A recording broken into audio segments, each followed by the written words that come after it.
Aðvörun. Þeir sem hafa viðkvæma taugar, þola ekki að heyra sannleikann, eru skráðir félagar í samtökum bætta umgengni á hálendinu og hafa lægri greindarvísitölu en meðal ráðherra er bent á að spóla yfir næstu frétt.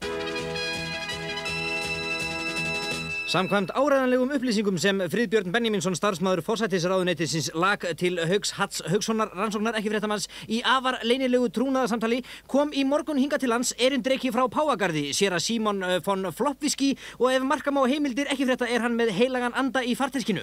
Erindi hans er að blessa háttvirtan forsætisráðherra sem festi kaup á heilugum anda í því skyni að liðka fyrir frumvarpi einkavæðingu ríkisfyrirtækja. Davíð Oddsson forsætisráðherra er í beinu sambandi. Davíð.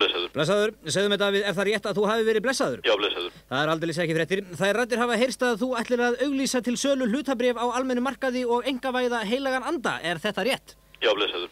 Þú hefur samsagt alveg örugglega verið blessaður. Blessaður. Það hefur alltaf verið þinn draumur, Davíð, að stytta þér leið á borgarstjórnarfundi og ganga yfir tjörnina. Er þessi draumur að verða að veruleika? Já, það væri að mínu viti kraftaverk að það gengi fram. Einmitt, já, svo sannarlega, Davíð. Guð veri með þér. Já, blessaður. Blessaður. Blessaður. Bless.